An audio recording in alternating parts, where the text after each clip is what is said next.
the Missouri State Journal, a weekly program keeping you in touch with Missouri State University. Literature uniquely reflects society.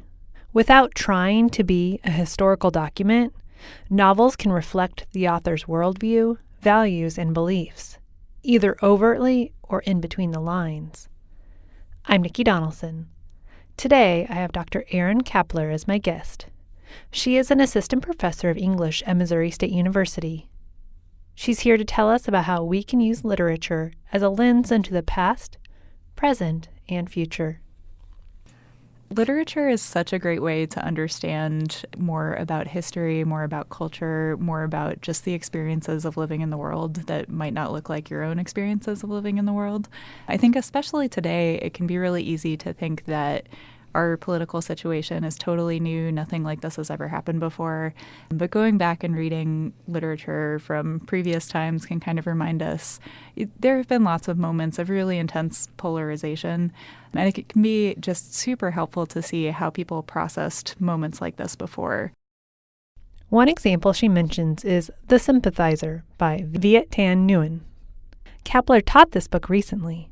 She says that in the form of an engaging fictional tale, The Sympathizer gives readers a look at the other side of the Vietnam War, the side most Americans know even less about. She elaborates on how impactful and relevant books can be, even many decades after publication. Ida B. Wells wrote a lot about the lynchings of Black Americans that happened during Jim Crow. And kind of beyond Jim Crow even.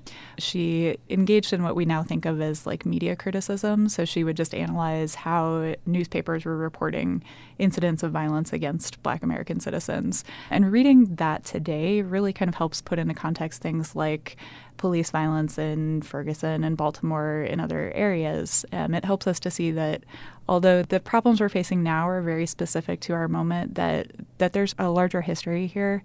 Kind of understanding that this is a long-standing problem can help us think, how does that history of lynching inform histories of police violence today? How can looking at older accounts help us understand our own journalistic accounts of things that are going on today? Hulu's adaptation of The Handmaid's Tale, a book originally published in 1985, has become a pop culture phenomenon.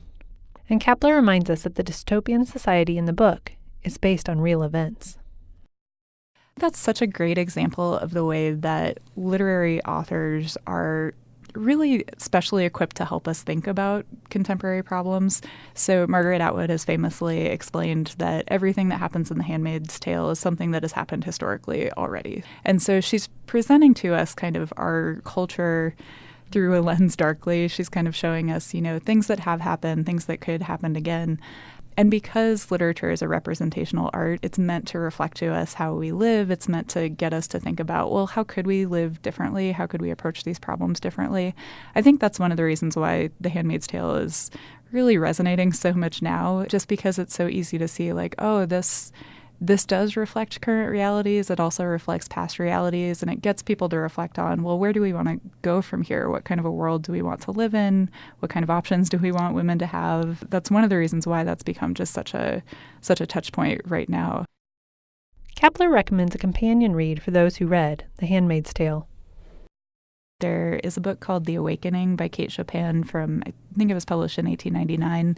And it's a book about a well-to-do woman who has been socialized to just get married and have children, and that's what she does. And there comes a point in her life where she becomes dissatisfied and kind of wonders, what else is there in the world? What else could I have done? And she embarks on this journey to kind of attempt to become an artist. She tries to expand her life a little bit. But it's a book that is very historically accurate in representing what childbirth was like for women, and what it was like to not have access to birth control, what it was like to be expected to have as many children as your husband wanted you to have. In that sense, because it's very historically accurate, it's one of those texts that helps us reflect again on what kind of options we think women should have in the modern world. When you're dealing with difficult text, foreign dialect, unique storytelling, or unfamiliar geography, Kappeler says to use the tool that is probably already in your pocket. Just looking up words is super helpful. But also I think it's really useful to just get context. So going on Wikipedia or just looking on Goodreads or BookRags or one of these sites that gives you summaries. So kind of having context for the book before you get into it can be really helpful, because then you can at least have a sense of, okay, I think I understand what this book is trying to do. Now I can get through the difficult vocabulary or the complicated storytelling. That was Dr. Erin Kappeler. I'm Nikki Donaldson for the Missouri State Journal. For more information, contact the Office of University Communications at 417-836-6397.